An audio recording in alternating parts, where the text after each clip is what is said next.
Digaskan lagi bosku episode 28. RH Tuan Muda Arogan. Di ruangan tengah, milik keluarga Harley sedang terjadi percakapan antara Putriana, Harley dan Mariska.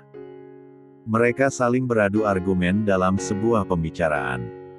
Putriana bersikeras untuk mendekatkan hubungan antara Mariska dan Harley agar terjalin keakraban. Wajah dingin Harley menatap mamanya dengan ekspresi yang tidak bisa diartikan. Terlihat manik mata coklat yang bersinar dengan tubuh atletis itu terpancar kegelisahan, kemarahan dan kedongkolan. Harley tidak akan kasar kepada wanita, jika dia mengetahui adab dan bisa menghargai orang lain. Aku tidak suka seorang wanita yang berlagak sok kaya tetapi suka menghina orang lain. Ucap Harley dengan wajah yang berapi-api. Harley menatap dan menoleh ke arah Mariska dengan tatapan nyalang, karena seluruh rasa yang menyelimuti jiwanya terkalahkan oleh amarah kepada gadis tersebut. Mariska mempunyai salah apa dengan kamu Harley? Dia sudah berusaha membuatkan segelas susu hangat untuk kamu. Dan kamu harus menghargainya, tanya Putriana sambil memijit keningnya karena pikirannya sedang pusing. Saya tidak menyuruh dia untuk membuatkan aku susu. Gadis seperti dia hanya berpura-pura baik. Dia munafik. Harley ceplas-ceplos dan berjalan meninggalkan mamanya dan Mariska. Dia akan pergi ke restonya karena percuma jika dia berangkat kuliah karena sudah telat. Harley, kamu mengatakan bahwa aku munafik. Mariska mengernyit dan terluka hatinya karena pria idamannya saat ini selalu berkata kasar dengannya. Mariska merasa dongkol dan mencari perhatian kepada Putriana. Lantas Putriana mengajak Mariska duduk bersama di ruang keluarga. Mereka menyusun siasat agar bisa meluluhkan hatinya Harley untuk Mariska. Lalu Harley menuju garasi mobil untuk segera pergi ke resto Kins Ramen. Dia mulai menyalakan mesin mobilnya dan mulai berkendara. Selama 15 menit Harley sampai di resto. Harley berjalan menuju ruangan khusus miliknya. Di sana terdapat papanya Harley yang sedang mendata sesuatu dengan mesin kalkulator. Harley terdiam sesaat. Dia bimbang, perselingkuhan mamanya dengan Mahendra diutarakan dengan papanya sekarang atau lusa. Sebenarnya dia sudah lelah bergelut dengan masalah yang silih berganti. Namun, papanya yang berwatak jujur tidak pantas diselingkuhi oleh istri sahnya sendiri. Walaupun papanya Harley sudah menikah lagi, tetapi ayahnya Harley menikah lagi dengan istri barunya mempunyai alasan yang logis karena Putriana jarang melayani sebagai istri yang seharusnya taat kepada suami. Papa tidak pulang? Tanya Harley secara tiba-tiba kepada papanya, lalu dia segera duduk di sebelah papanya. Papa baru saja dari luar kota, ada tugas yang harus diselesaikan karena kondisi cabang di sana mengalami penurunan omset, ungkap Kinzo yang masih sibuk dengan kalkulatornya. Mungkin di cabang resto Papa yang di luar kota banyak saingannya. Banyak para pendiri resto yang mulai membuka usaha di sana sehingga para pelanggan beralih ke resto baru tersebut. Saran Harley, Papa harus membuat promo yang bisa menarik pelanggan kembali, dan mencoba eksperimen menu baru yang lebih menarik dan pastinya rasanya harus nomor 1. Harley mencoba berpikir dan memegangi dagunya.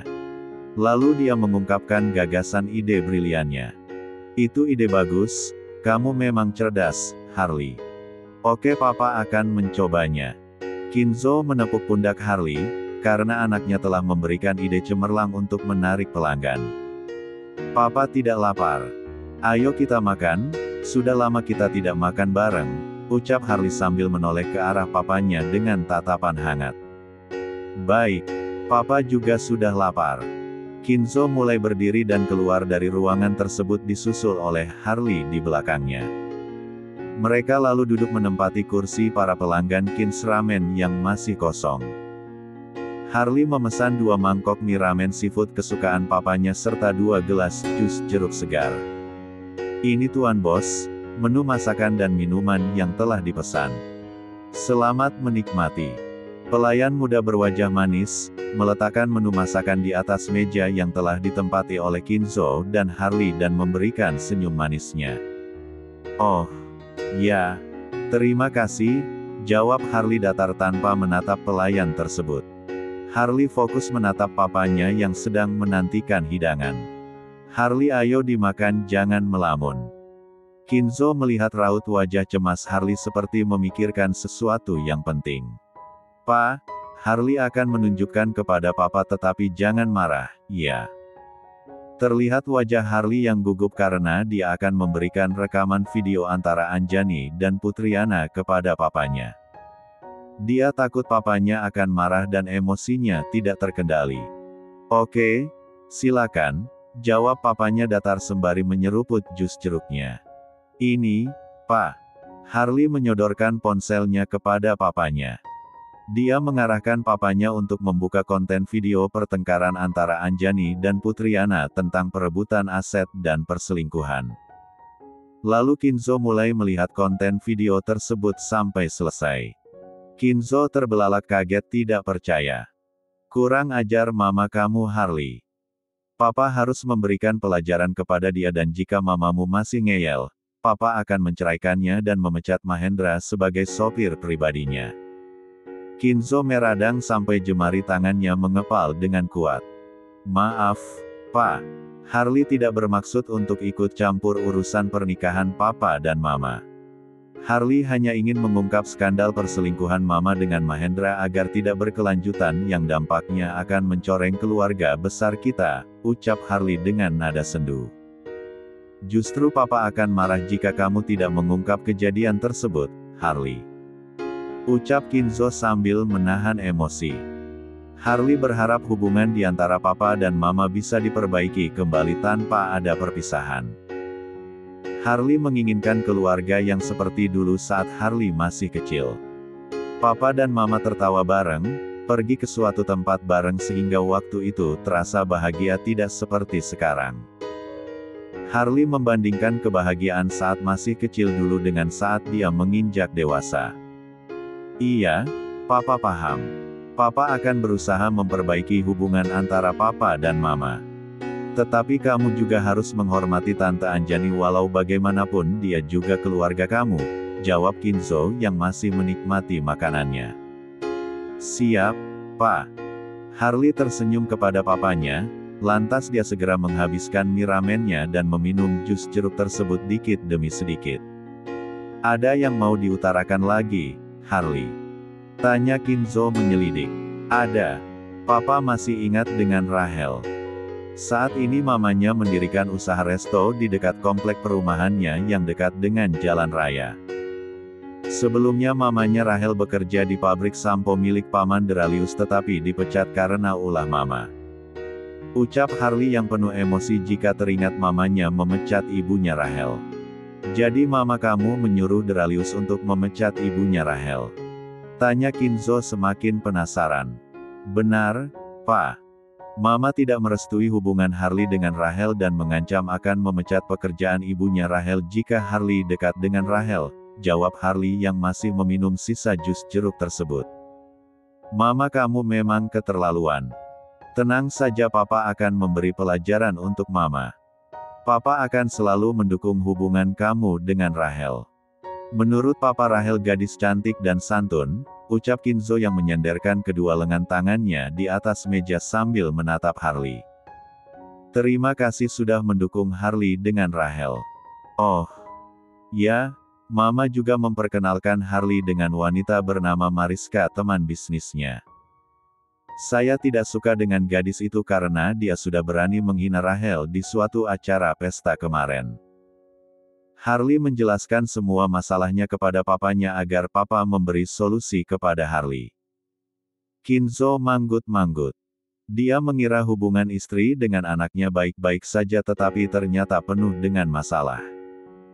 Kinzo merasa dirinya bodoh, selama ini dia tidak tahu masalah keluarganya. Kinzo akan berusaha membantu menyelesaikan masalah Harley. Episode 29. Raihan melajukan mobilnya dengan kencang untuk menuju toko roti milik mamanya, setelah dia selesai melaksanakan tugasnya sebagai dokter di salah satu rumah sakit terkenal di kota Semarang. Walau saat ini jiwanya sangat kacau karena gadis yang dia cintai, selalu gagal dia dekati karena saingannya yang bernama Harley selalu sigap menengahi ketika dekat dengan Rachel. "Rachel, kamu sangat cantik. Aku ingin memilikimu tapi tidak bisa. Hatiku kacau selalu memikirkan dirimu," desis Rayhan di dalam hatinya. Namun dia tidak akan menyerah. Sebelum janur kuning melengkung dia akan berusaha mendapatkan cintanya Rachel. Jiwanya sudah terpatri nama Rachel. Sambil mengendarai mobilnya, Rayhan melihat jam yang melingkar di pergelangan tangannya menunjukkan pukul 14 waktu Indonesia Barat. Beberapa menit kemudian, mobil Rayhan sudah terparkir di depan toko Asra Bakery. Dia langsung masuk ke pintu kaca itu dan masuk ke dalam ruangan di mana mamanya beristirahat dan bertugas mengawasi toko roti tersebut. "Hai Mama. Mama sudah minum obat belum?" tanya Rayhan yang sedang mendekati mamanya sambil meringkuk, lalu mencium tangan mamanya dengan taksim. Kebetulan Mama baru selesai makan langsung meminum obat. "Oh, ya, kamu sendiri makan belum, sayang?" Mamanya bertanya dengan penuh kasih sayang sembari mencatat jurnal harian untuk mendata gaji para karyawan. "Belum, Rayhan belum lapar, Ma," jawab Rayhan merasa suntuk. Anak Mama lagi galau, iya. Hayo cerita sama Mama. Siapa sih wanita yang membuat anak Mama jatuh hati?" Mamanya Rayhan tahu jika anaknya sedang jatuh cinta. "Tidak, Rayhan hanya sayang Mama kok.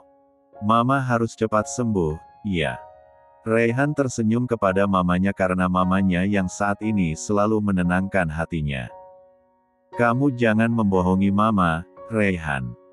Mama, kan dulu juga pernah seperti kamu," ucap Asra dengan senyum hangat sambil mencubit pipi Rayhan yang halus.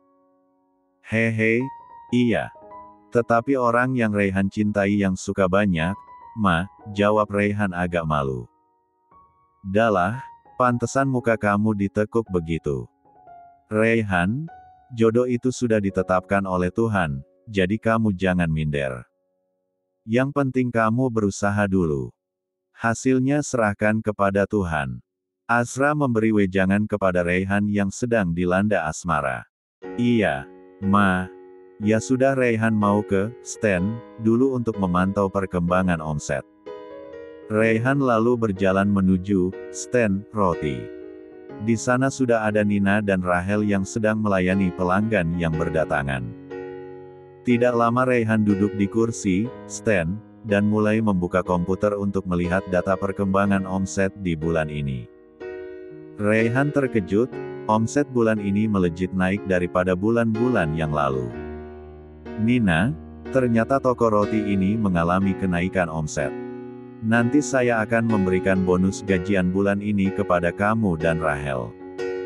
Sambil melihat ke arah komputer, Rayhan berbicara dengan Nina karyawannya yang sudah 2 tahun ini bekerja di toko roti milik mamanya. "Oh, iya, Dok. Terima kasih," jawab Nina dengan wajah ceria. Terlihat wajah berbinar setelah mengetahui bahwa Dr. Rayhan akan memberi bonus gajian kepada Nina dan juga Rachel. Saat itu Rachel sedang membersihkan loker lemari tempat roti-roti diletakkan karena sudah kotor. Tidak lama seorang pembeli datang dan berkata, "Permisi, saya mau membeli 1 kue tart yang paling besar." Seorang wanita cantik bergaun kurang bahan datang dan memesan salah satu kue di toko itu. "Iya, sebentar. Kamu." Rachel menoleh ke arah sumber suara yang akan memesan kue. Setelah melihat orang itu sontak Rachel merasa kaget. Dia adalah Mariska, gadis yang sudah menghinanya saat mengantar roti di rumah mewahnya. "Iya, kenapa?" "Saya mau pesan kue tart yang berwarna pink yang berukuran besar." Mariska menunjuk roti tersebut untuk dibelinya. "Baik." Lalu Rachel mengemas roti tersebut lalu menyodorkannya kepada Mariska. "Tolong antarkan kue itu ke mobil saya, yaitu mobil Pajero Sport berwarna putih." "Berapa harganya?" Perintah Mariska dengan nada sinis dan menanyakan harganya. 1 juta rupiah, jawab Rahel sambil menerima uang dari Mariska lalu meletakkan uang tersebut di laci. Mariska sudah berjalan ke arah samping mobilnya sambil berdiri untuk menunggu roti yang akan dibawa Rahel. Tidak lama Rahel berjalan menuju mobil milik Mariska sambil menenteng roti tart tersebut. Sebelum sampai di mobil, kakinya seperti menabrak sesuatu yang mengakibatkan dia terjatuh bersama roti pesanan tersebut. Padahal tadi tidak ada benda yang melintang di area tersebut. Roti tart tersebut jatuh dan sudah tidak berbentuk lagi. Para pelanggan yang datang banyak yang melihat kejadian itu. Kalau kerja itu yang benar. Pesanan rotiku hancur gara-gara kamu. Mariska menuding Rahel dengan telunjuknya seraya mengeluarkan ekspresi marah. Padahal dia sengaja menjebak Rahel agar dipecat oleh pemilik toko roti itu. Maaf, saya tidak sengaja. Rahel gugup dan emosi yang campur dengan kecewa karena dia tidak sengaja menjatuhkan roti pesanan tersebut. Jangan banyak alasan. Akan saya laporkan kepada bos kamu karena telah ceroboh dalam melayani pelanggan. Dengan gesit, Mariska berjalan menuju stand dan menanyakan pemilik roti itu kepada Nina. Lalu Nina ke belakang untuk memanggil pemilik toko, Asra Bakery. Beberapa menit kemudian, Bu Asra keluar dari ruangan dalam. Maaf, Nona. Ada yang bisa saya bantu? Tanya Asra penasaran sambil berdiri di hadapan Mariska. Ini benar dengan pemilik toko ini? Tanya Mariska menyelidik. Benar. Saya pemilik toko roti ini. Agar lebih nyaman silakan duduk di sini. Asra mempersilakan duduk kepada Mariska. Lalu Asra menurut dan meletakkan bobot bokong di sofa tersebut. Saya mau melaporkan bahwa salah satu karyawan Anda telah menjatuhkan kue tart pesanan saya. Dia sedang membersihkan roti sisa yang terjatuh. Saya meminta ganti rugi dan memecat gadis tersebut karena tidak bisa melayani pelanggan dengan baik. Telunjuk Mariska menunjuk ke arah Rahel yang sedang membersihkan lantai dengan kain pel. Mariska mulai tersenyum licik. Oke, saya akan ganti rugi. Kamu di sini saya tinggal sebentar. Asra berjalan menuju arah Rahel berada seraya membawa gadis itu di hadapan Mariska. Kamu telah menjatuhkan roti pesanan saya sehingga kamu harus mengganti dan dipecat. Ujar Mariska yang penuh emosi. Biarkan Bu Asra yang menentukan perkara ini. Ujar Rahel yang menatap tajam ke arah Mariska. Mariska, maaf sebelumnya, saya akan mengganti roti pesanan milik kamu. Tetapi kamu jangan langsung menghakimi sendiri. Kita buktikan Rahel bersalah atau karena tidak sengaja. Oke, Rahel jelas salah, Tante. Mariska tetap ngotot dan tidak mau mengalah. Oke, sekarang kalian ikut dengan saya. Mariska menuju ke ruangan khusus yang diberi pendingin ruangan yaitu AC. Mereka lalu melepas alas kaki dan berjalan menuju komputer CCTV berada. Mariska langsung terbelalak kaget. Dia lupa bahwa di setiap toko di daerah kota sebagian besar terpasang alat pengintai tersebut. Episode 30. Mariska saat itu sedang melihat CCTV, mulai panik dan malu. Betapa bodohnya dia berbuat hal konyol. Dia harus segera bersiap-siap untuk lari dari toko itu. Tetapi ruangan itu tertutup. Lalu dia hanya pasrah jika dia akan dibully. Nama kamu siapa, Nona? Tanya Asra kepada Mariska, dengan rasa dongkol karena telah membuat kericuhan dan mencoba memfitnah Rahel. Mariska, jawab Mariska dengan tertunduk malu. Karena dia sendirilah yang menyebabkan roti pesanannya jatuh.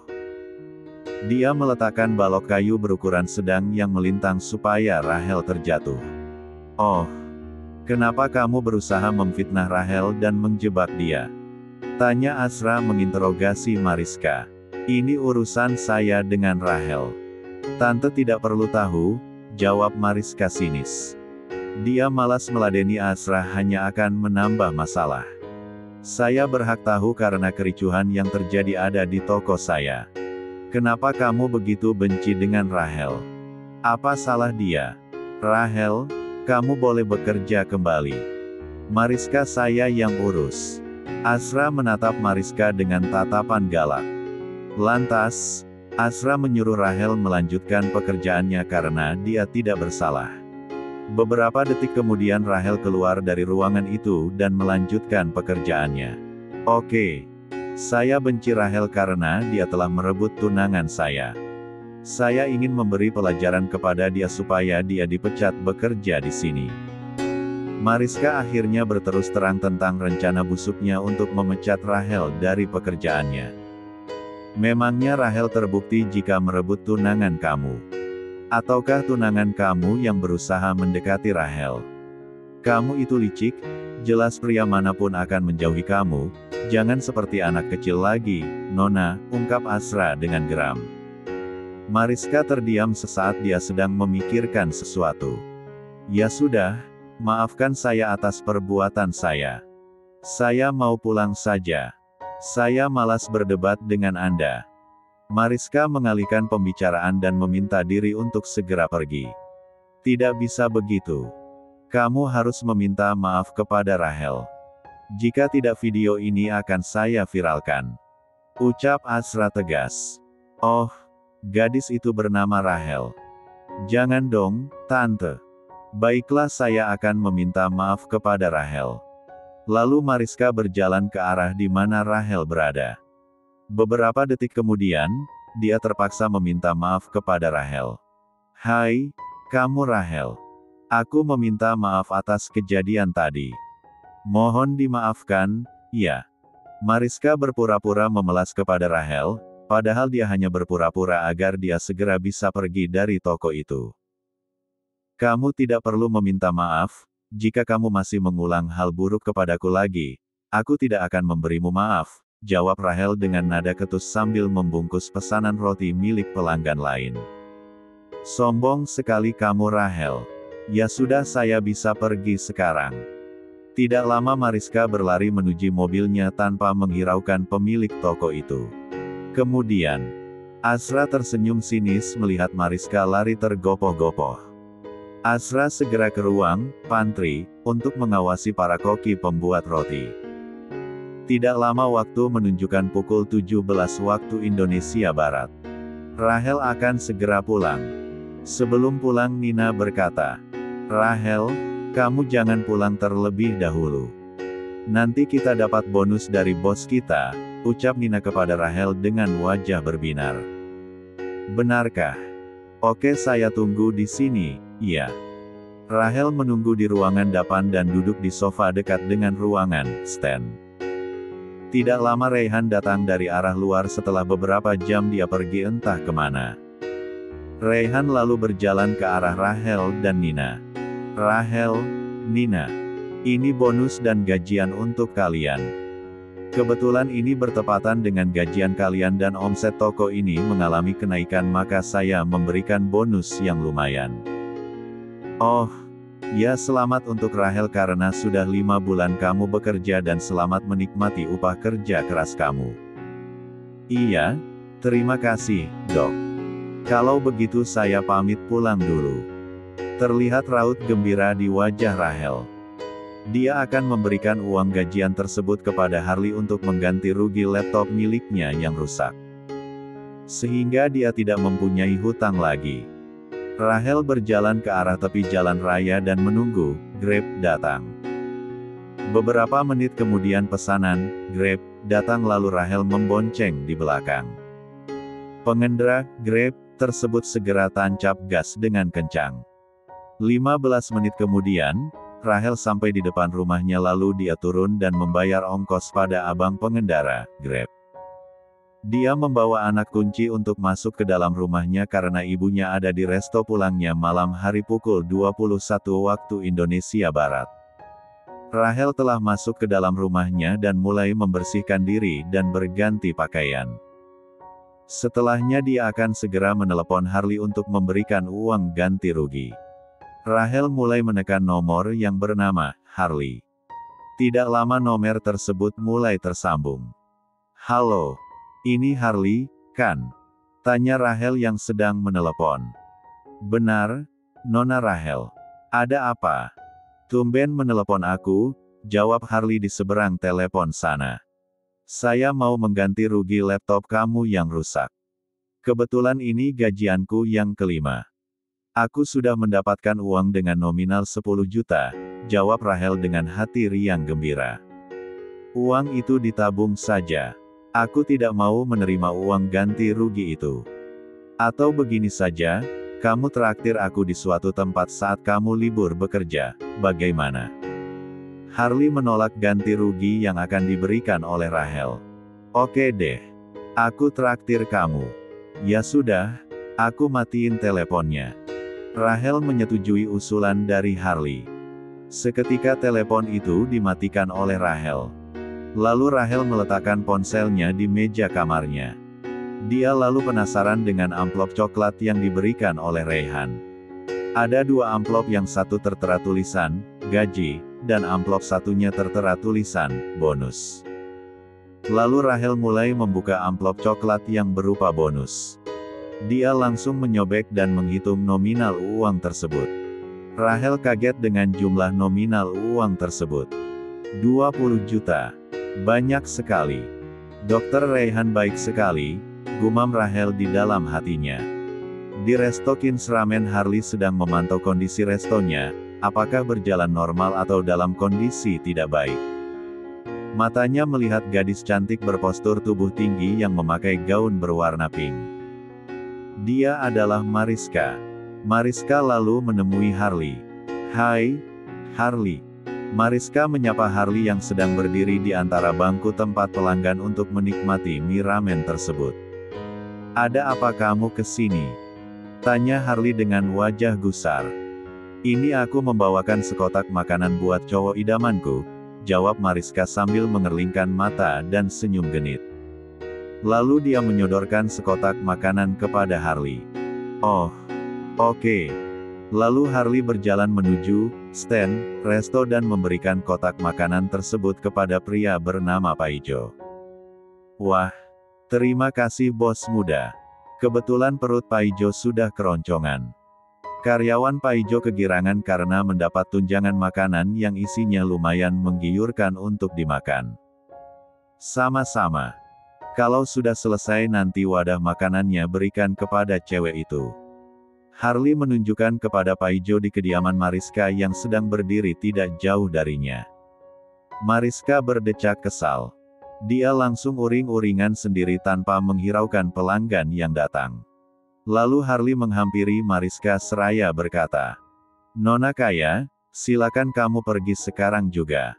Kamu mengganggu kenyamanan para pelangganku." Ucap Harley kesal dengan tingkah Mariska yang seperti anak kecil yang kehilangan induknya.